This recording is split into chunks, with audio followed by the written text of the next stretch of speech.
With Wimbledon behind us, the tennis action shifts back to clay this week, with one hard-court stop in Los Cabos.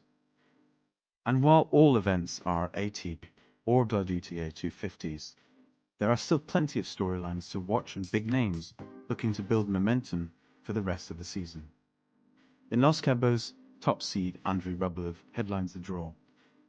The world number 14 has been patchy this season, but remains one of the most dangerous players outside the top 10. With a Doha title, 2 finals, and a solid 4th-round run at Wimbledon, Rublev will be eager to get another trophy under his belt. He has a bye to round 2, and could meet Japan's Taro Daniel next, before facing young American Emilio Nava, who's been racking up clay wins on the Challenger circuit, in a likely quarterfinal. One name to watch here is Alexander Kovacevic. He stunned Rublev earlier this season in Montpellier, beating him in straight sets in the semis.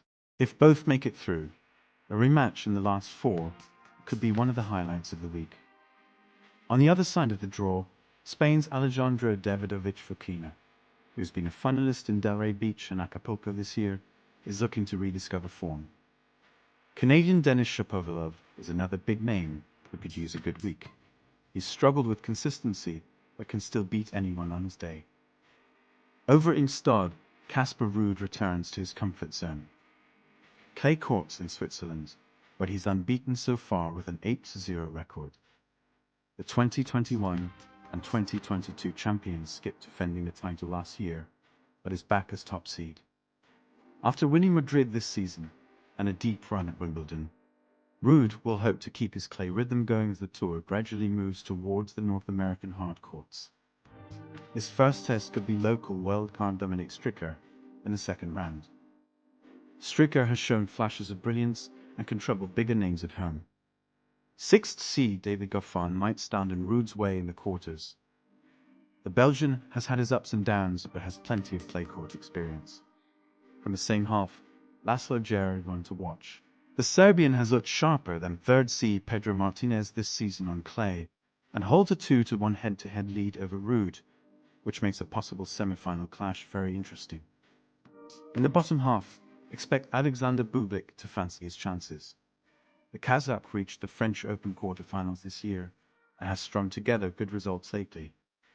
He might face Swiss legend Stan Wawrinka early, which would be a big moment for the home crowd. Also keep an eye on Argentines Francisco Comsana and Thomas Martin Echeverry, who can always surprise on clay. The women's side has its share of intrigue too.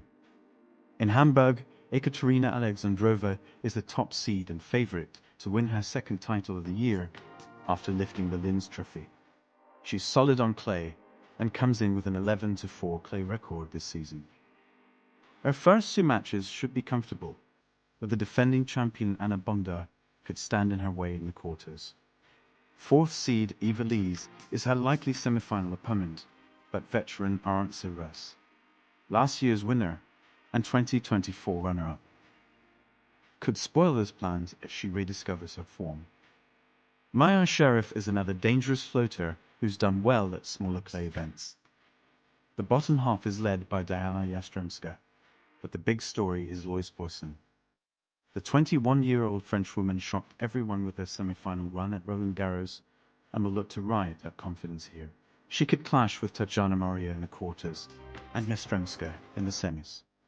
Also watch out for Elsa Giacomot and Moyuka Uchijima, who could spring surprises but need to find consistency. Finally, in Iasi, Romania's Jacqueline Christian carries the local hopes as 2nd seed. Top seed Elena Ovanesyan has lost her last 5 matches and hasn't won since March, so her section looks wide open.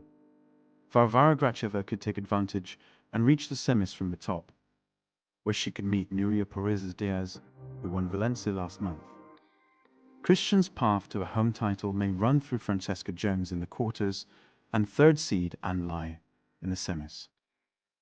That's it for this week from us here from the world of ATP and WTA tennis. We will be back next week with a preview to the next set of tournaments.